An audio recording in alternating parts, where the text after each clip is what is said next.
Whee! So, yeah, in case this is up, yeah, I've heard that some YouTubers said that there might be some new gameplay in this thingy thing. So yeah, I'm prepared. If we're gonna see new gameplay, I don't even know. Here we go. I want to thank you for the support over on Twitter. The video that I tweeted yesterday, got like 20k views.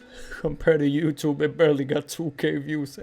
If you could support me the way you do on Twitter here, that'd really be appreciated. But yeah, a lot of new people came in from Twitter, and I've heard that a bunch of people tried to spam me on Twitter.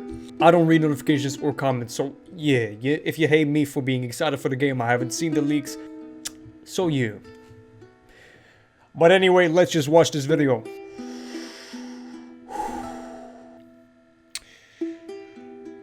I don't know, it feels weird. It feels like in the back of my head, I don't feel like it's, like, I don't know. Maybe it's just the delays on top of the delays, but it doesn't feel like it's gonna come. It's weird, it's less than a month. It's so weird. It's, I can't describe it. It's, oh wow, here we go. 3, 2, 1, let's go. Do we have some new gameplay? Let's see. Boom. Under here. We do! What the gameplay needs to do is immerse you in the world. Yeah.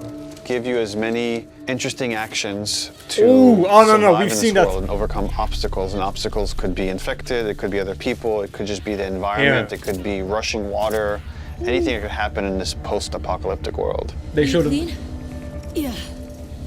You've cleaned. But more than anything, it needs to put you in Ellie's shoes. That you're experiencing what Ellie's experiencing, making you feel what she feels. Because the more we do that, the more the emotional beats of the story work for us. And the more they work for us in this very unique way that only works in video games. Yeah! Immersiveness, gameplay, video game. The gameplay philosophy of The Last of Us Part 2 is putting you in the shoes of Ellie. And everything that means. It means giving you a threat constantly, as this world has. It means giving you the hard choices. Because this game takes place in such a hostile universe and our characters are pushed to do really difficult things, we want to put you in alignment with those choices. We want you to understand hey, I'm playing how easy hard first certain playthrough. decisions were for these characters, because they're hard for you. E328, yeah.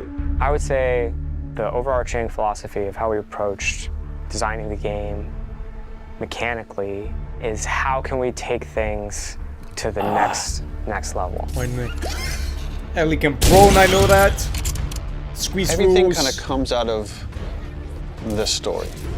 I'm gonna do my best to not kill And how do we do it through systems? So one is you have to feel the pressure of survival. Survive by the skin of my teeth. How do I use all the scrap around me? Any kind of bullet, any kind of rag, any kind of bottle of alcohol. How do we give you that sense of being a survivor in this world? How much of the environment you can break. Now you can break windows like that. Yeah, fully, yeah. Ooh, Shambler! Ellie is very small compared to Joel and more nimble. Yeah, how do we make you feel like you're not the strongest person in the room, but you still should be able to rise to the challenge and survive? Not the strongest. You know, a fight with a bunch of people that are all bigger than you. So therefore, it meant creating a character and systems and mechanics that allow you to be much more nimble. And that's where we added a jump button. I want to hear what. Yeah. In the first game, we had a clamber button, but not really jumping. And here, Ellie can jump. The combat scenarios are much more vertical, where Ellie can use elevation to her advantage. Young Nathan Drake. Prone is a huge one. Prone. Prone, obviously, it means to lay flat on the ground. Something so simple, again, something that in real life you'd be able to do. Yeah. Letting the player have access to all their weapons, all the items, crafting, everything while in that position. And it just creates so many more emergent things in gameplay.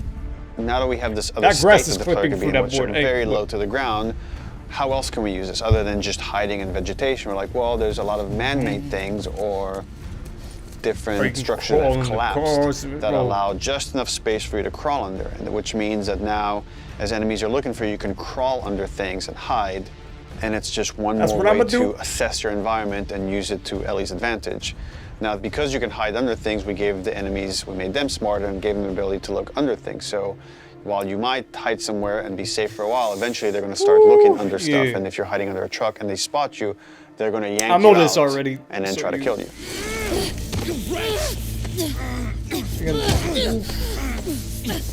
Terrifying. Look like Ethan! Wait. Ah, they cut it out. Oh. Because now with dodge, anytime you're in a scuffle, you have a chance to get away. Ooh, this music. You have a chance to counterattack. It lets escape be an Bro, option I'm as doing well. Stealth. Sometimes you just gotta run. Running, yeah, I'm gonna run. Part of this world, which is sometimes the threat is so overpowering. Stealth and running. That you just have to get away. When you are partially hidden, or you're in grass, that means people from afar can't see you, but people from closer can kind of see you. They will eventually acquire you. You're not completely hidden. Listen to that music in the background, man.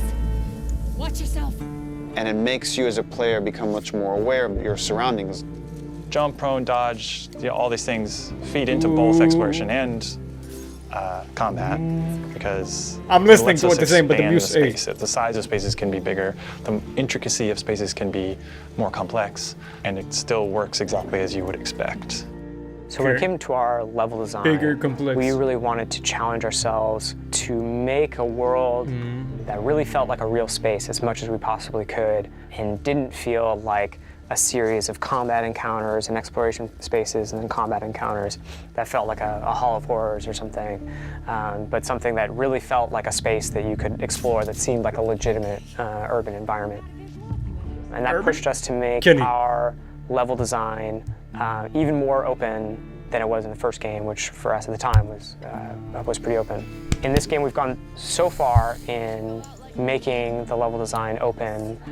How big is this game gonna be? Entire story moments, entire combat encounters, like full scripted sequences that you may completely miss.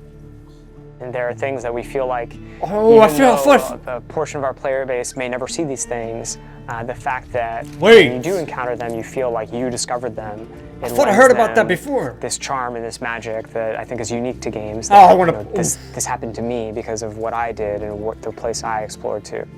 So there are huge areas you can miss. I'm watching for Crafting is very much about a payoff to exploration, meaning that when you enter new spaces, you want to look around for supplies. You want to open drawers, cabinets, and look for different things that will allow you to craft either items that can help you heal, items that can help you attack multiple enemies at once, such as the Molotov, or the landmine that Ellie can craft.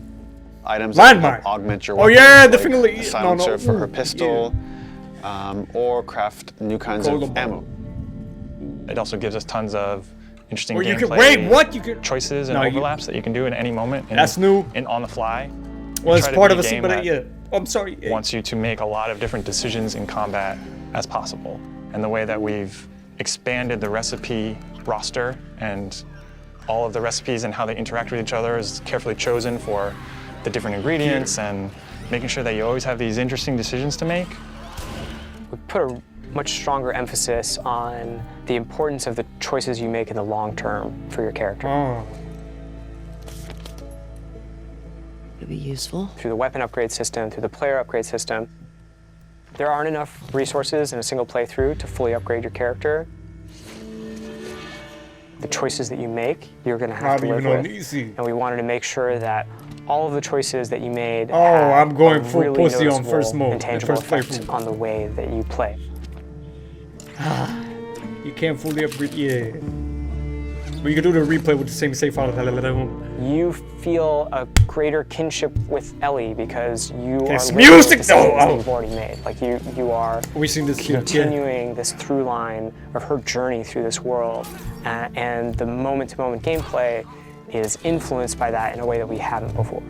The realization that your choices have these long-term consequences is very much like the nature of the narrative of the game.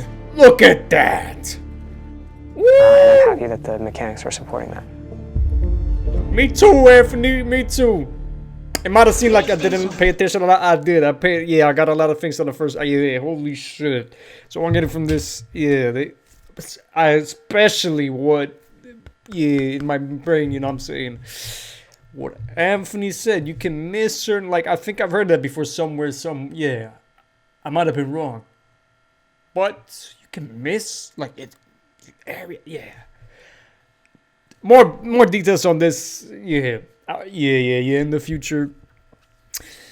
We never been professional out here. This might seem like an unnecessary video, but that's my reaction. Even though there's a lot of things that we already knew, I didn't record my reaction for Inside the Story because hey, what are you gonna do? Setting up your iPhone? I didn't think, but I heard that this apparently could include new gameplay, which just kind of did. It included extended scenes of what we already see.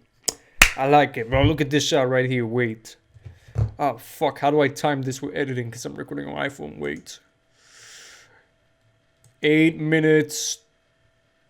Influenced by that in a way that we haven't before.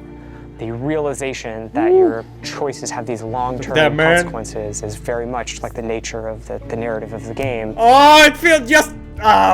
just that turn. Like, yeah, that's... It feels like... Yeah. Oof.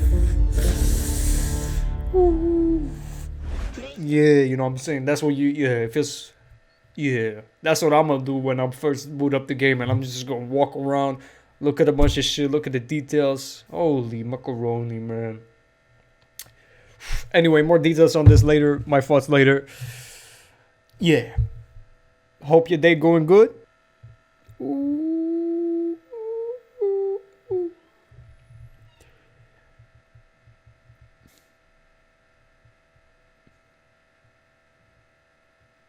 It's less than 30 days away. Wow.